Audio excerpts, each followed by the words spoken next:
Hello, everyone. Welcome. I'm Paula Lem. I'm executive editor at Poets and Quants.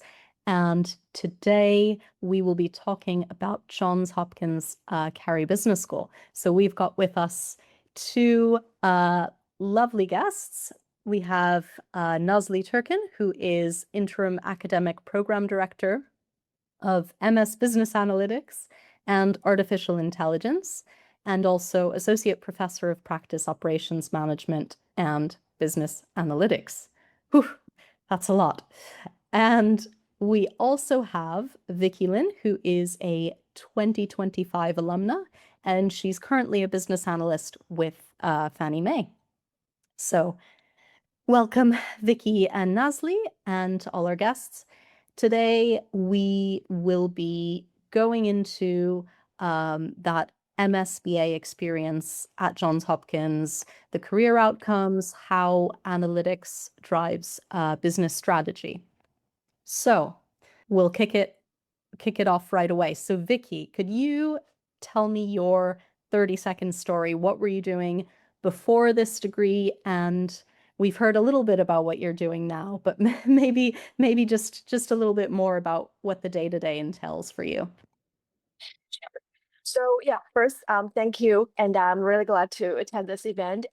So before this program, I was working as a consultant in a very big consulting firm. So basically, at that time, I was like pure business like person, and after that, I'm doing the business analytics in the financial industry now, and to use data to support the business decisions and improve the data quality across the enterprise systems. So I think like one biggest lesson learned after this program would be now I can say I'm able to understand both the business and the work directly with the data. So I think that's maybe the biggest thing that I've learned from this program. Right, thank you. And Nazli, maybe you could tell us from your perspective what excites you most about where business analytics education is headed. Thank you so much, Paula. I'm excited to be here and talk about business analytics education and our business analytics program. So, as you shared uh, previously, we actually just recently renamed our program to Business Analytics and Artificial Intelligence. So, I just wanted to mention that. And that part of that is also exciting. So, we will have our first graduates in August. So what's exciting about that from an education perspective or academic perspective is that we have this new cutting edge technology that is transforming all aspects of our lives. And as academicians, we get to learn about it, research it, and teach it. And in fact, we actually introduce AI and agentic systems into our courses. We're also integrating AI into our regular other courses as well, but I can talk about those later. But what excites me about today, about analytics education, is that we can finally spend more time on the parts that matter. So when I think about a typical business analytics course, we really have three parts: theory about the methodologies, application, which involves coding, and finally business insights. In the past, before AI coding agents, coding used to eat a lot of the class session. So we would have to show it line by line. We need to make sure all the students are getting it to run. We spend a lot of time debugging it. But now we kind of share prompts and show students how to review the code and validate it. And we can now spend time interpreting those results on how they make change business decisions or organizational decisions. So we still teach the coding fundamentals, but because you can't really validate what you don't understand, but the freed up time really goes to what the results mean for the business and and how the organization uses these results to decide. Oof, Nazli, you're bringing me back to computing 101 in college, which was painful for me, I have to say. But I'm so glad students these days are able to do that quicker. So you've already touched a little bit on this topic of AI, and I suppose the question really is why analytics and why now? So we are hearing a lot these days that data is transforming industries, but what is it that companies actually need from analytics professionals today that they didn't say 3-5 years ago? Thank you for that question. So when I received this question, I thought to myself, I've not been on the job market. My information is mostly from what my students tell me and what my connections in industry tell me. And I said, I need to practice what I preach and do a data-driven and give a data-driven answer to this. So of course, there are a lot of reports on this as well, but not specific to analytics or analysts. So what I did is I vibe coded a script that collects data from job postings related to data analyst and business analyst positions, as well as the postings that use keywords like analytics. And that pulled me some job postings from 2023 and 2026. So what I can say is, first, I'll talk about things that did not change. So, and I think Vicky can attest to this as well. The technical basics are still there. So the job posting still, the SQL, Python, be able to create dashboards. So those are still there. And I hear from our students that these are also asked in the interviews as well. They're not that detailed, difficult, but still you need to know those basics. The second one, the communication skills are as important as they were 5 years ago. And I actually pulled some quotes from different industries. So one job posting said, from defense industry said, transform simulation outputs into insights that shape strategy. Or from nonprofit, transform raw information into clear insights, or communicate findings so that non-technical stakeholders can use confidently. So those two things definitely stay. But then I looked into what these job postings are talking about when it comes to AI. And AI showed up in 4 ways. So first one is now data analytics and data science departments, maybe not all of them, but a number of them are becoming data science, data analytics, and AI departments.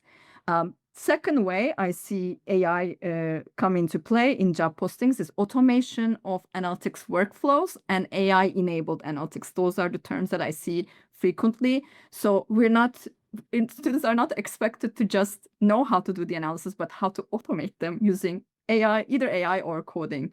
There is also a couple of new kind of job titles, which is AI and data analysts. So these type of jobs have a little higher requirements than the traditional data analyst job many years ago. So in terms of methodology, they list things like deep learning, natural language processing, generative AI, and agentic AI knowledge. But there was one requirement that shows up frequently, and it's really interesting, is validation of AI-generated insights. So while we're supposed to use those in our analytics workflow, we need to make sure that we validate those insights. And one last thing, this is just anecdotal evidence from my connections in industry, is that this existed 5 years ago as well, but it also exists now, is be curious and adaptable. You need to be able to adapt to new technologies and learn new methodologies consistently. This was always the case in our field, but I can say I think it's moving even faster now because AI is moving so much faster as well. Well, it definitely sounds like that baseline, that foundation is still very necessary, and especially with validation, you're the backstop effectively, right? I don't know if Vicky, before I ask you the next question, whether you had anything to add to that, just on what you've observed the necessary skills are in the workplace. Yeah, I totally agree. Like, what the base and the foundation is still very important. Like, because for me, before I joined Carey Business School, I had like basically no technical background. So like maybe it's the first time when I started to learn like either query or like R, those kind of like languages. So those things, even now, I can like use AI in my work every day. We are using it, like the whole team is using it every day. But again, things like we're in this financial industry, it's kind of like a pretty sensitive industry, and we do have a lot controls that we do need like person at the last station to before we send those out, before everything goes into the real financial report. And I'm glad that, now I'm pretty comfortable with SQL. So sometimes I can find, like Copilot, which is the inside tool like of my company. It can be stupid. So we have to catch it, and we have to do even some manual work just to ensure the accuracy. And I guess that's like especially important for some specific industries. Yeah. Thank you. And, we've been talking about specific technical skills, but beyond that aspect, I'm curious, Vicky, when did you realize that analytics could become a meaningful career path for you? And so I really love this question because it brings me back to one of the course I enjoy the most in this program. So it was data analytics. And that's the first time, like I said, I get to know like R, which I never heard about before. So it's even like a story that I don't involve like any professional or even academic thing, because when I'm learning that, even we're just dealing with some simple like data test, like some sample from the professors, then you realize, oh, you know what? I can actually like use this kind of data set. I can even just copy the same like analysis model, regression model to analyze some data that me personally I'm interested in. So for example, I do marathon training myself. So before this, I always like to look at my data. I care about the data, and I check my Apple Health every day. But then I realized actually I can actually do something with my data. So I started to try something. I started to at least pull all the data together. And I really try to use one of the models I learned from that course. And I can like get a regression trained for my own body, for my performance. And it actually went pretty well for predicting my performance in my next race. And I think that's the moment for me, like either personally or professionally, realize you always have a lot of data, but how you are going to use and interpret those data can really make a big impact. And I think it's a very small example. It may even not like create values for the world, but then I realized, okay, with my consulting experience, I can be able to both raise and answer some questions myself. Because when we are just in the pure consulting industry, what I do is I ask more questions and I rely on my clients to give me some answers, or I do some market research. But now I can have the ability to communicate both in person with my clients to understand their needs, understand their pain points, and also I can see something in their data. So I can communicate with data as well. So I think this is something beyond the technical skill. Maybe now, if you ask me about that R language model, I already forget about it, but I still remember the excitement that I use that model to do something at least good for myself, for my own life. Yeah. Vicky, you need to convince me to actually wear my smartwatch because I am terrible at doing it. Maybe if I knew how to analyze the data, I would do it more. So, moving on a little bit to the student experience. So, MSBA cohorts often include students from really different backgrounds, geographies. How does this program support both technical and non-technical learners, Nazli? Thank you, Paula, for that question. And thank you, Vicky, for mentioning your background. So Vicky is one of our stellar students, stellar alumni. She does have a non-technical background, but she was in top 5 of the teams that competed in our analytics consulting project, which is an experiential learning course. So she's a good example of how a non-technical learner can be, a person with a non-technical background can be really successful in our program. So we actually have 2 types of programs, right? So one is a full-time program, which is for more younger, recent undergrad students, and a part-time, fully online working professionals. But both of these programs have a mix of quantitative and non-quantitative or technical or non-technical learners. The ratios might be slightly different, but still, we have that mix. So we do a number of things to ensure that we support both technical and non-technical learners. First, we have the same foundation in both programs and for all students, basic stats and Python before advanced. We students take an advanced analytics courses. So the basic statistics is to make sure that they understand the basic language of statistics and the very simple methodologies, and Python courses just so that they can get exposed to the coding logic specifically for data analysis, actually, because you can do a lot of things with Python. So give that same foundation. In addition to that, we have AI and Python workshops at the start of each year. So before even the students go into the classroom, they can take these workshops. We have tutors to support students. And one thing that our amazing students did this year in the Business Analytics and Artificial Intelligence Student Organization is peer learning. They have published 30 articles on AI and analytics related topics to, sharing all of whatever knowledge they gain from different courses with each other. And they also held several webinars. So actually they have one tomorrow on building machine learning pipelines with AI coding tools. So these are only open to JHU staff or faculty, but this is one way that students can learn from each other as well.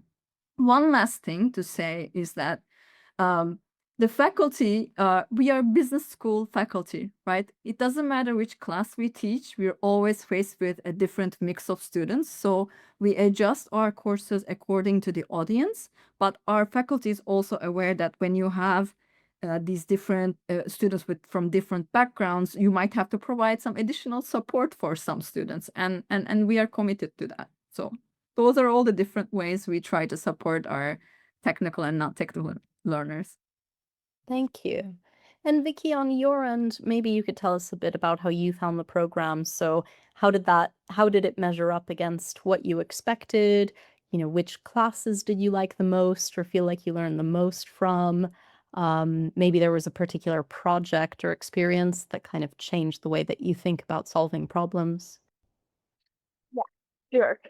So I do have to say, like, I want to say something similar to what Professor Turken just mentioned, because as a student, I can also feel the diversity inside the whole program. Either the student background and also the teaching focus is also like very, very mixed. So from my perspective, I think I can actually learn from this diversity from two perspectives. One is I really can learn from my peer. I think that's really, really true. So for example, I do have many classmates, they come from more technical background. And since in many courses we have projects together and it's always team projects, I think it's a perfect way. It works perfectly because that's how it will work in real work. You always have a team. So you can like focus on the things that you are better at, but you don't like avoid the things that you are not good at all. You can have your teammate as your backup and you can work on something together to solve that problem.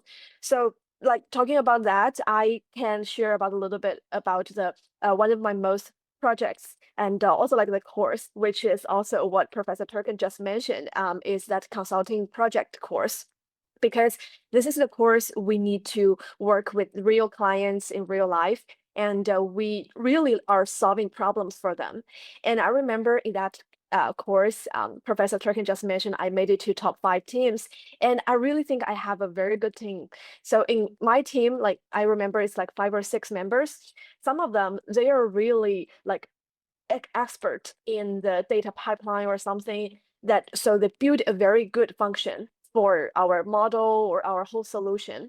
And I can use my, maybe like newly learned things to help refine and validate the model. But I can also like use my advantage, like so I can bring the whole team to present a better story, to make a better like workflow and storyline, something about that. So I think like all those come up together, make us one of the top 5 teams there. So I think that's the first part. Like I really learn a lot from the diversity of the background of the student itself. So the second part is we do have many courses, even some of them are the optional courses, like you can choose the elective ones. So those courses, I think it's the time when students can choose the areas they are more interested in. So for example, we have some courses that build the fundamental understanding of both business and data and technical. But like for me, I personally want to choose more few like business courses. So for example, I will choose like more marketing oriented, and I even choose one which is about the like the environment and the sustainable project, which is also Professor Turken's course. So I, like in those courses, I can feel like right on time to use what I learned to put in those concepts maybe I'm already familiar with. So I think like this teaching focus and the variety of the courses the program is offering really also helps all students a lot. Yeah. Yeah, so you've already talked about kind of creating a narrative within that project you were presenting and sharing your strengths to better communicate that project. So my question for you, Nazli, is how do you make sure that students don't just learn how to analyze data, but really actually communicate those insights then to decision makers? Thank you for that. There are 3 ways that I can think of. So the first one is we have these business foundations courses. One of them was statistical analysis. One of the other courses is business communication. So this is where students learn to structure a message, present and write for decision makers and not, necessarily a technical audience. So that's the first step. But we all know just one course is not enough to grow those skills. So there are multiple opportunities for students to practice these skills. So in our core sequence of descriptive, predictive, prescriptive analytics, and AI courses, a lot of them have course projects, and some of them are project-based. So we have data visualization, practical machine learning, AI-driven sequential decision-making, sustainability course, generative AI course. So in all of these courses and many more, students have course projects where they work in teams. In some courses, they either record these presentations, or in other courses, they actually present it live in class. So this is where they get a chance to present, improve their presentation skills. I think one also aspect of this that's not related to communication is that I really like from all of these course projects is at the end of the year, the students can form a portfolio of analytics projects that they can talk about to their potential interviewers.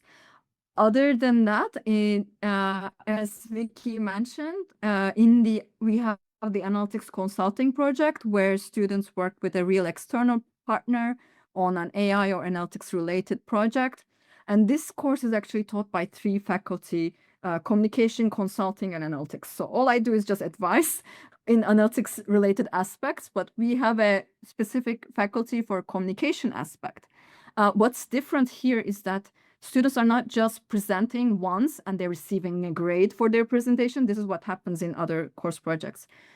In this course, they present multiple times and they're receiving coaching from their communication as experts. So by the end of the term, their presentation and communication skills are really improved, specifically on how you get that. And also by incorporating the consulting faculty, we make sure that students are not just talking about their results, but their results actually mean something for the sponsor, because it's not just communication, but communicating your findings effectively to a technical or a non-technical audience. So you need to grab their attention, highlight why your results are important. So I guess those are the 3 ways that, we try to ensure that we instill those skills in our students. Right. And we'll talk about real world impact and careers in a moment, which we're already driving toward. But just a little announcement for me in the meantime, which I didn't make at the beginning, and that's if our audience members have any questions, please do remember to drop those in the Q&A, and I will be checking that and making sure to ask your questions in the final 10 minutes. So, Nazli, what kinds of industries and roles are your graduates entering today?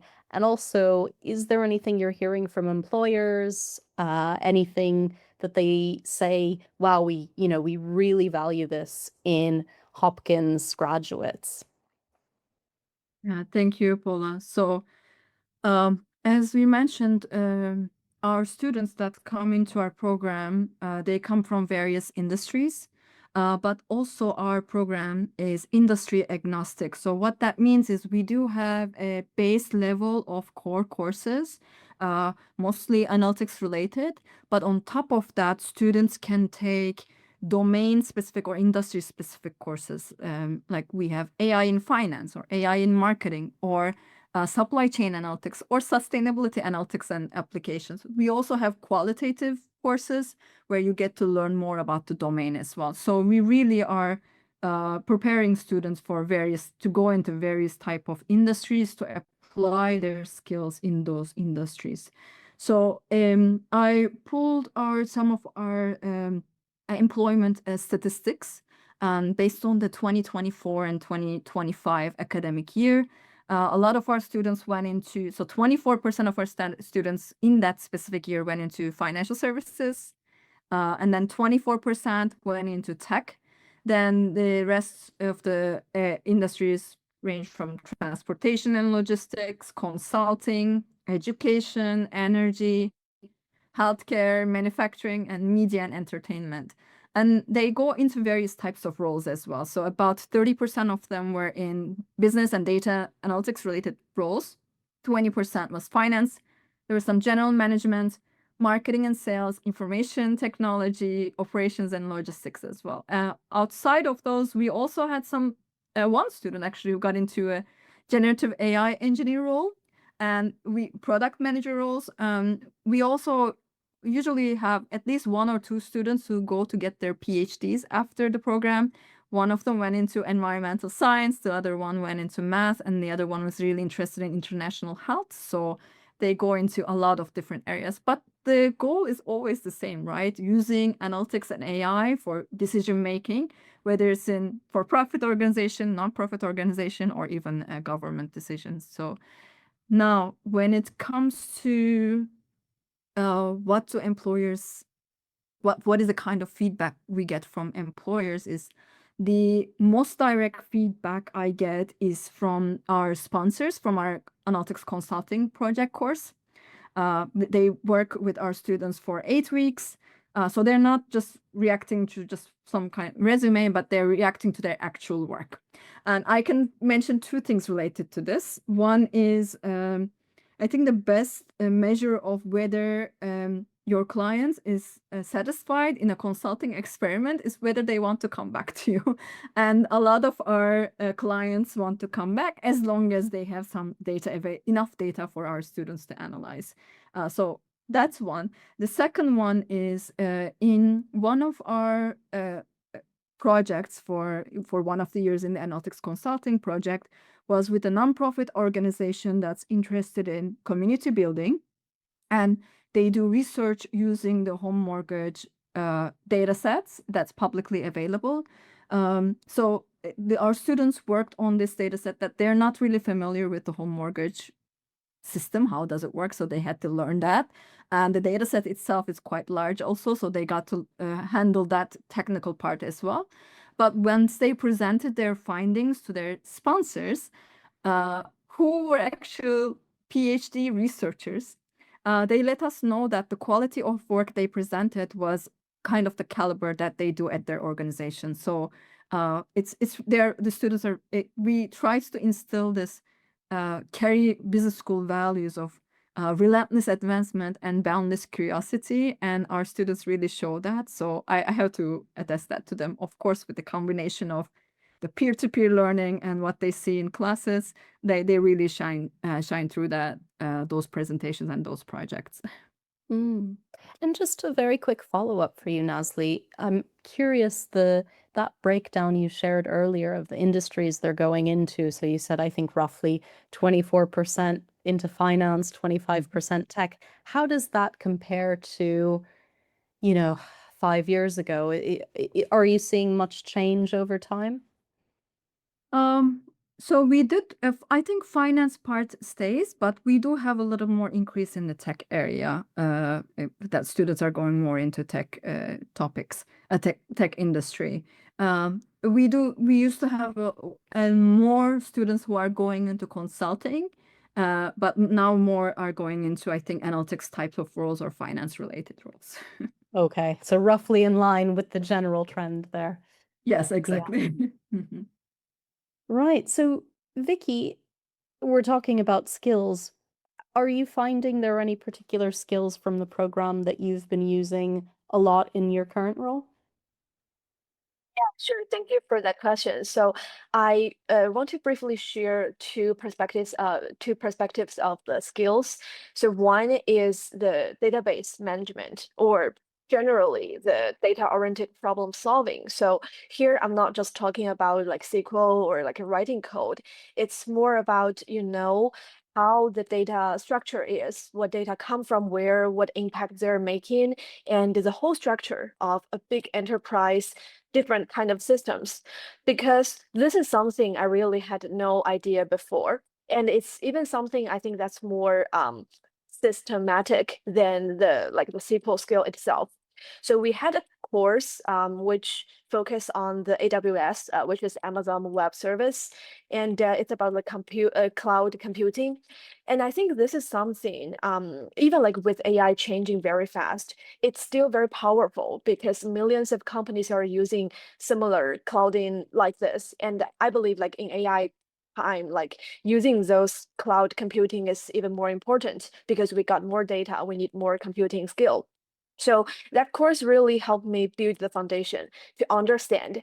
Then even so in my current work, because we deal with AWS every day, it gave me this understanding to know, okay, beyond the data itself, what kind of data I'm working with, and this data will go to affect what kind of business domains.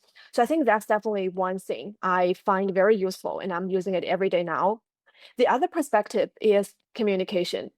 Surprisingly, it's communication.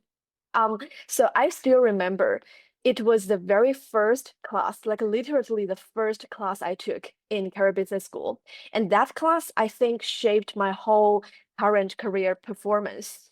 Because when I had that class, it was also when I first came to US, just exposed to the US academic environment and the professional environment.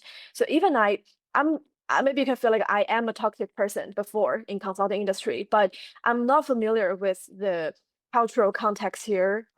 What's your best way to like make more people like you in the workforce? And that course is really, really helpful in that. So we don't just learn some like general topics, how to do presentations, how to communicate data result. We even learn, okay, like 20 seconds elevator pitch, how to make someone from work just know you, remember you, and like you, things like that.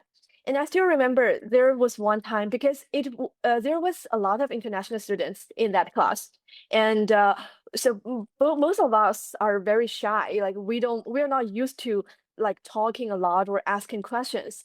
So the professor asked us to do one exercise. She said, "Okay, now I'll give you 10 minutes break. You go outside in this building, the DC Carey Business School building. So go outside and just meet any new strangers. And it doesn't like this person has to be from different countries of you. So you get to know him or her and bring him or her back to introduce them to me."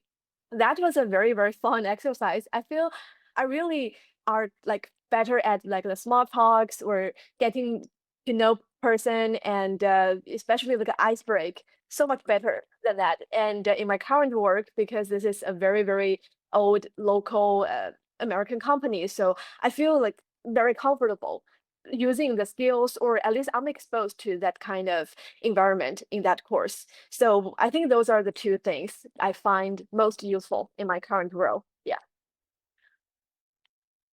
Sure. I mean, I think most of us could use a course on icebreakers and the 20-second elevator pitch for sure.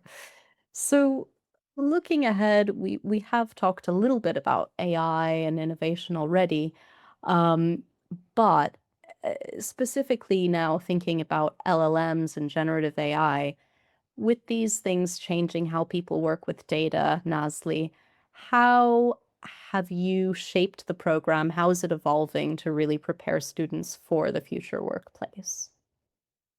Thank you, Paula, for that question. It's a really important question, right? So we are aware that AI is part of how we work, and we have already made some changes to program and name change, addition of courses.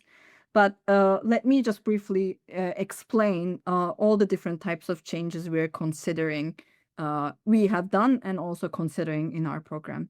So I have been many part of groups in academia where instructors or leaders in universities discuss how AI should change teaching or university education. And there were three questions that I commonly see. One is, do we incorporate AI into all courses, kind of distribute Gen AI, LLMs, etc.? Or do we provide new standalone courses? And do we change how we cover foundations, or what are foundations now that with this new development of AI? So at Carey Business School, or I guess specifically say MSBA, we came to the conclusion that yes, we do need the basics, and specifically the information from our students as well as job postings show that the foundations are still important. So in those foundational courses, we mostly focus on the basics, but we do discuss how AI would change the workflow, or what are the recent developments in that specific area related to AI.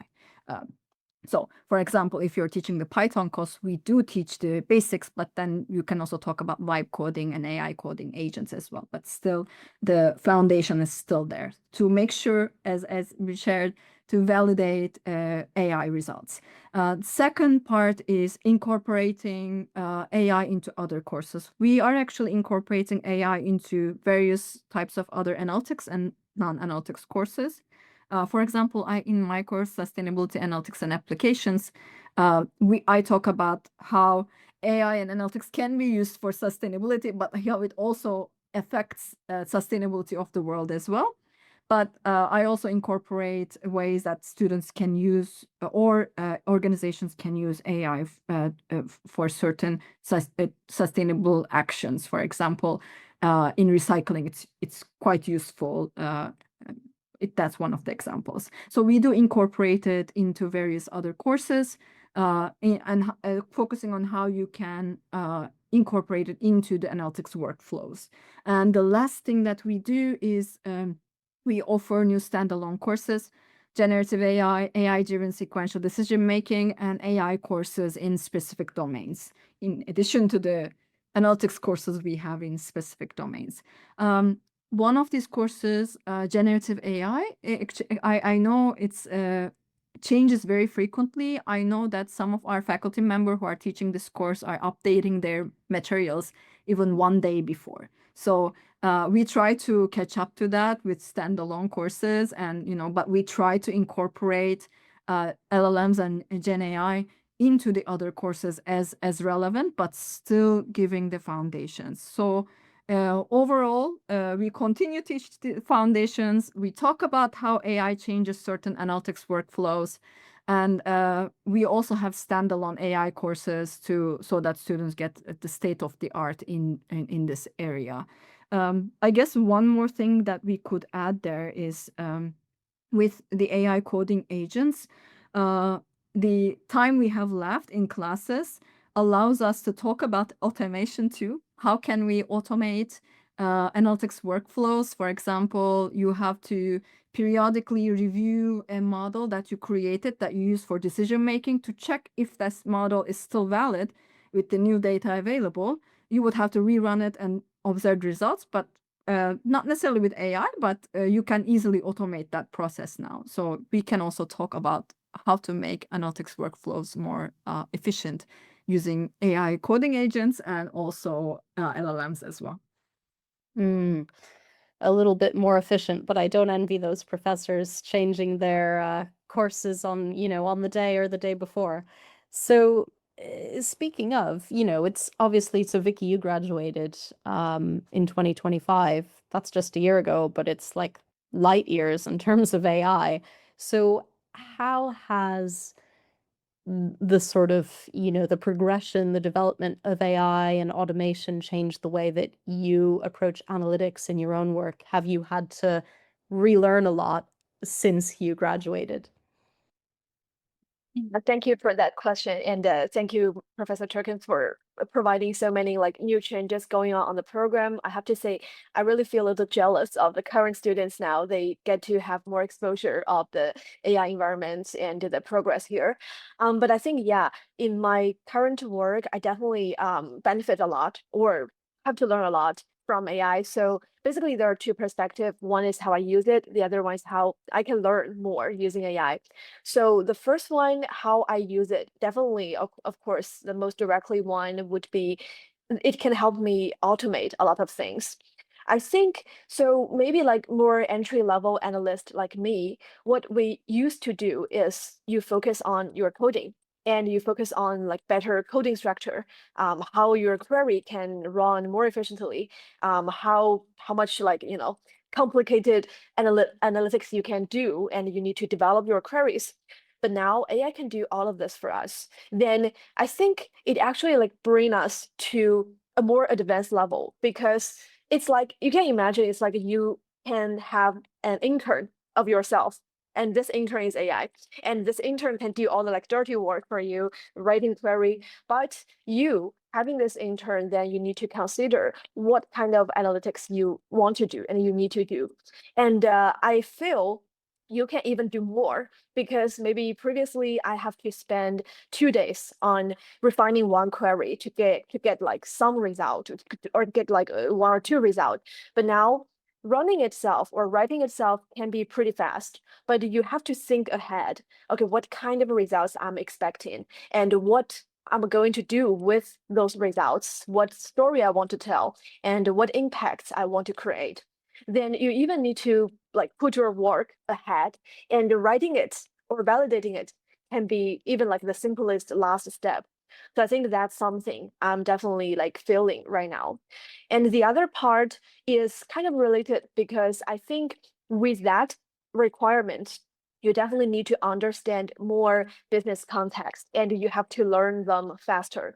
For example, maybe the old analyst here, they used to just write query, then maybe you don't need to understand, okay, what kind of new accounting treatment is going on and what that's going to affect our financial report. But now you need to understand that first before you can conduct your analysis. But the good thing is with AI, actually, you can learn those things also faster. So I feel I have like, more time on those. And so then I can also have a better learning curve of those business context knowledge. So I understand the whole market, the whole industry better. So let's say, for example, I used to have accounting background, but I'm not very familiar with the mortgage business itself. So there are many complicated treatment policies in it, but just within half a year, I feel at least I already get to know some core accounting treatment of the like single family loan, like treatment stuff. So I think that's definitely what AI is shaping and changing my current role. Yeah.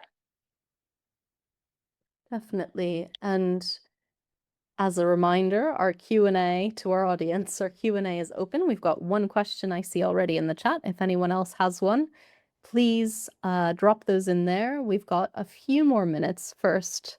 So I've got one question for each of you to go. So starting with you, Vicky, thinking about the kind of, through this lens of,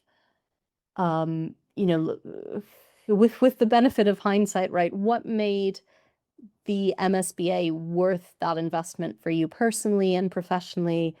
Would you say it has paid off? Sounds like yes. Yeah, that's a very good question. Thank you. And I definitely agree that it's totally paid off. So I think I benefit from it most from three perspectives. One is the most direct one. I think it accelerated my transition from consulting or from like business to analytics side. I really get to have more like diverse exposure here. So I think that's like call back to maybe my very first question. So I think now I can say I am a person who is able to both raise question, answer question with both communication in person and communication through data. So I think that's definitely the very first and maybe the most important one. The second one is I really build up my network here. I think that's also a very, very important perspective. So like, I think like 1 month ago, I attended our Carey alumni events. That's also when I catch up with Professor Turken a little bit at that. And because for me personally, my current job and even some other like interview opportunities, it all comes from the alumni network in this area, or even like the countrywide here. So I think that really helped me. First, that most direct get the job. Second, I get to be exposed to so many more industries because, like Professor Turken just mentioned, we have so many students like spreading in different industries. So I talk to them, I meet them in the event, I hear about their stories. That definitely helped me, I think, build a better understanding of me, how to like choose my career, how to think about my long-term career goal. So I think that's second. So the third one maybe sounds a little bit like big. I think it really gives me confidence, communication skill, and ambition.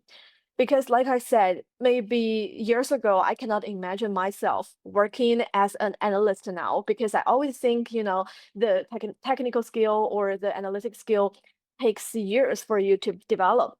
But now with the analytic mindset and with the AI accelerating all those progress, like I said, we can do more. And even just an entry level individual can do more, can create more impact than you can imagine. And I think this program is a very good starting point of individual to step into this kind of ambitious journey, because you really can just reach more and achieve more with the mindset, skills, network you build here. So I think that's my personal experience. And to conclude, I think it's definitely the best investment for me.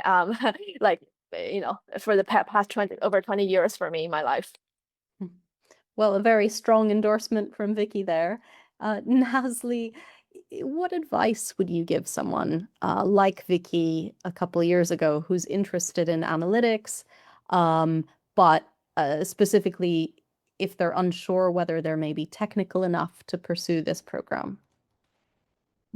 I think it's great to have Vicky on this call, just because she's a great example of how one person can go from that non-technical background to the technical background. So the technical part that a person might be afraid of is actually quite easy to teach. Our courses are rigorous technically, but they're not really engineering courses where the focus is, we're not doing proofs or things like that. The focus is on applying those methodologies for business and organizational decisions. So, with that, if you're more interested in using analytics to make business decisions, this is the right program for you. And in addition to that, we offer a lot of support for non-technical students through our foundational courses, tutoring, peer-to-peer learning. And again, as I mentioned, our faculty are aware we have a wide range of backgrounds. So we try to help offer support for students as faculty as well. So I think that the technical part is actually pretty easy to teach, but combining all of those together with good communication skills and to business insights, that's what you will learn in the program. And lots of resources, it sounds like, for the students who might not be so technical. Although I think none of them are as bad as I am at technical things. So you're clearly getting some more skilled students there. So we have one question from our Q&A. And of course, again, if anyone has other questions, please just drop those in there. So for students coming from non-technical or non-business backgrounds, sort of piggybacking off the last question, what strategies have you seen work best to then make that successful transition into analytics? I don't know if Nazli, you'd like to take this one first, and then maybe Vicky can give us her take. Yeah, that sounds so similar to what I shared. We do have a lot of resources and foundational courses. And I also do get some students who reach out to me before the term starts and they ask me, so what can I do to make sure that I can prepare over the summer? And so I'm happy to provide some additional resources for that as well. I think so it's non-business related. As I mentioned, we do have courses on different domains, both qualitative and quantitative. So if there is a domain of interest, you can take those courses to learn more about that domain, both quantitative aspect of it or qualitative aspect of it. Thank you. And maybe Vicky, you could speak to that kind of mindset, whether there was anything you did to prepare, if there's a, strategy that you use to then pivot into analytics. Yeah, sure. So I happen to have a very good friend, actually, I know from this program. He is from engineer background, like not a software engineer, like pure engineer, construction and stuff. So I think he is qualified of this, maybe this question, like non-business and also non-technical at all. And I observe, because I work with him a lot in our group projects, and I observe maybe like two things. One is try to get yourself exposed to as many opportunities as possible, like in different courses, either it's business oriented or technical oriented. Just participate in all discussions. Try to give your full effort and attention to the methodology and to the mindset in that specific course. I think this definitely, maybe it will be a little bit tougher for students from those background at first, but I believe that you are going to accelerate so much because you are like learning both side and like in a very, very good manner. And the second thing is, I think actually, especially now, no matter what background you're from, AI maybe is making like every specific technical, like by this technical is like a more generally technical thing easier. So some things like soft skills are getting more important, like maybe your communication skill, like your the way you think about solving problems, how are you going to persuade people. I think those things, they used to be like general soft skills we think, but I think now they're becoming more and more important. So this is also something I think you can learn and try to practice in all the projects, in all the like workshops, discussions here. So yeah, I think that's something I think might be useful. Great.